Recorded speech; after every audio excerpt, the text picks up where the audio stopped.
सकते हैं, सरकार की जो सोच है उसको धरातल पर नहीं उतरने देते हैं। आप आइडेंटिफाई कर पाए हैं ऐसे अधिकारी आपके विभाग में जितनी जिम्मेदारियां आपके विभाग की है, और उनके लिए क्या होगा? देखिए, कल हमारे जो वरीय जो नेता है उनसे मेरी वार्ता हो रही थी कि हमारे घर में ही छेद है। कुछ पदाधिकारी जो हैं वो भारतीय जनता पार्टी से मिले हुए हैं और जो सारा इन्फॉर्मेशन यहाँ का वहाँ दे रहे हैं। तो ये तो मैं नहीं चलने दूंगा। या तो आप जेएमएम कांग्रेस में रहिए या तो आप बीजेपी में रहिए। ये साफ में, हाँ, मैं अधिकारी कैसे पार्टी चले जाएंगे? आप बात इनका जवाब दे रहा हूँ मैं। अब बात समझिए, आप अधिकारी कहाँ रहेंगे नहीं रहेंगे? अधिकारी कोई पार्टी थोड़े है। इन्होंने जो कहा मैं उनका जवाब दे रहा हूँ। मैंने कहने का मतलब है, इस विभाग में पार्टी पॉलिटिक्स मत कीजिए आप लोग,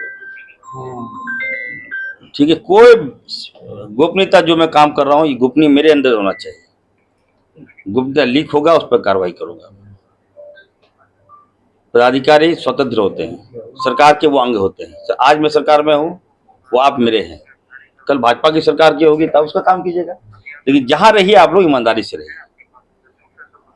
और मैं कहूँगा जिस तरह से आप 4.5 साल, ऐसा नहीं कि हमारे आलमगीर साहब ने काम नहीं किया।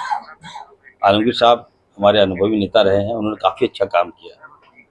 तो कहाँ चूक हुई क्या हुई नहीं उसमें जाना नहीं चाहता। केवल अगर आप देखिएगा तो क्या आलमगीर साहब ही जिम्मेवार है क्या? इरफान अंसारी कोई फाइल में साइन करता है तो फाइल छन कर आएगा मेरे पास, ठीक है ना? तो स्टेप बाय स्टेप जो लोग होंगे उस पर भी कार्रवाई होनी चाहिए। आप मॉब लिंचिंग के खिलाफ हमेशा बोलते हैं, तो आज मैं आप सबसे अनुरोध करता हूं, मुझे मीडिया का भी सपोर्ट चाहिए। अभी आप देखिएगा अबुआ आवास, अभी 4.5 लाख हम लोगों ने कर दिया। आ रहा हूँ सर। अबुआ आवास हम लोग 4.5 लाख रुपया, वो इसी घोषणा हमारे मुख्यमंत्री जी करने जा रहे हैं, इसी विभाग से जुड़ा हुआ है। तो अब जो अबुआ आवास का जो लोग, हमारी सरकार का जो सपना है कि हम लोग सबको पक्का का घर देंगे। बीजेपी के लोग महल में रह रहे हैं, आदिवासियों की जमीन पर महल बना लिया। आप देखिए अभी पूरा एचसी जहाँ बसा हुआ है और ट्राइबल का जमीन है, वो आदिवासियों का जमीन है। और यहाँ देखिए मेरा आदिवासी जो जमीनदाता है, जिसको मालिक होना चाहिए, वो जाके दारू बेच रहा है, हड़िया बेच रहा है झोपड़ी में। मैंने कहा है कि जब अगर मैं इस विभाग का मालिक हूँ, मुझे जवाबदेही मिला है तो मैं सब फाइल सर्वे करूंगा। अगर जिसकी ज़मीन है अगर यूटिलाइज नहीं हो रहा है तो उसको ज़मीन वापस किया जाए। ये कल सारी बातें आएगी, छन कर आएगी, और सरकार जो करेगी सही काम करेगी।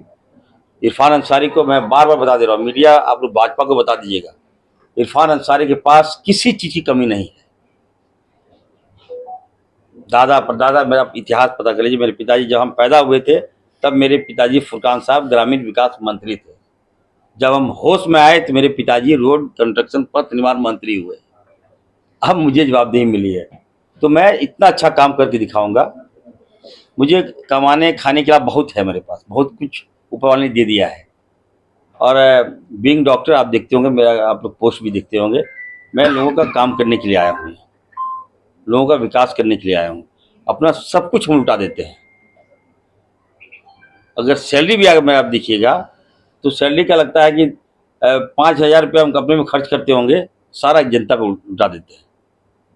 कहीं बाहर भी हम जाते हैं, अगर कोई जूता पसंद आ गया तो हम 500-600 का जूता खरीदते हैं और सोचते हैं कि 10-12 हज़ार जूता क्यों खरीदें, वो पैसा किसी गरीब में दे दें तो यूटिलाइज हो जाए। मंत्री जी, आपने अभी नायक